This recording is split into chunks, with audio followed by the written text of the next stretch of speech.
And Julian, when we talk about connections, I mean, you are 40 miles away from us, but we are connected through the railroad, which we know was just one of the many ways that people connected back in the day.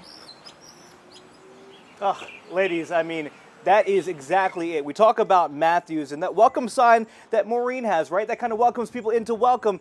And the railroad was essentially the way that people were welcomed into Matthews. It was kind of like the red carpet here, but make no mistake, there was a lot of history here in Matthews before that line of rail even came through town. So we're talking about what's in a name.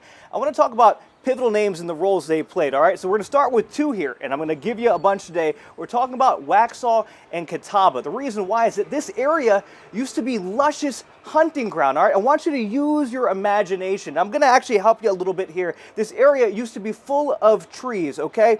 So you see those trees in this picture? This was Matthews back in the day. Those trees were all around. Now here's the thing. Matthews used to be Stumptown. Why is it Stumptown? Well, because they had to clear all those trees for King Cotton, the premier cash crop of the South. So a lot of those trees became stumps. One traveler writing about the area said there were so many stumps they couldn't even turn their carriage around. Now, ready for another name.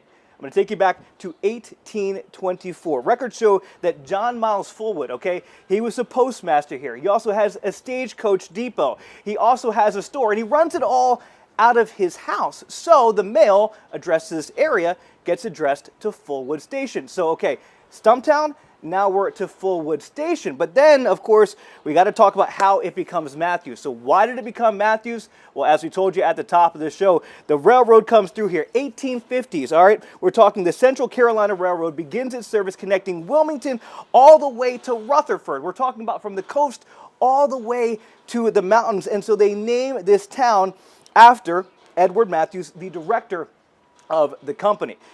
So, obviously, rail brings a lot to Matthews. We're talking about stores, we're talking about industry, some of the same stores that are here today, but even still, Matthews was a pretty small town, relied a lot on their exports, cotton and all that, but what really caused this area to grow actually had nothing to do with Matthews. Instead, it had everything to do with Charlotte and the arrival of big banks. Take a look at the population of Matthews, okay?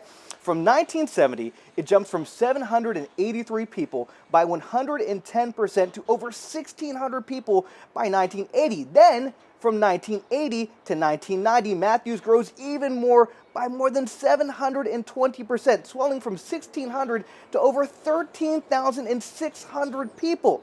And that growth just continues from there. So what was the cause of that big spike from 80 to 90? Well, a loophole in the law that allowed the North Carolina National Bank to buy up several smaller banks in Florida, leading to North Carolina to lift their regulations on interstate banking in 1981. And from there, everybody, the race was on. Charlotte grew, and by proxy, so did Matthews. Now, Jason and Annie, speaking of what's in a name, okay?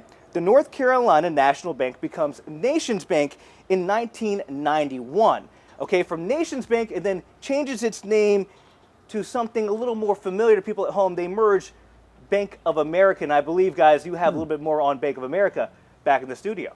Yeah, Julian, I think we've heard of that name before. From Bank of America to Wells Fargo, and even homegrown names like Krispy Kreme and PepsiCo. Those aren't just logos. They're actually part of Charlotte's identity. They are. Just look at our skyline. It really tells the story of our growth. And among the most recognizable, of course, right there, the Bank of America Corporate Center, built back in 1992. It's the tallest building in the city, often nicknamed the Taj Mahal, a nod to former chairman Hugh McCall.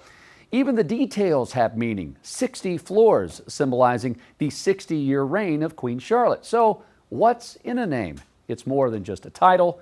It's history. So what is in a name? It's more than that. It helps explain why Charlotte is now the second largest banking center in the country.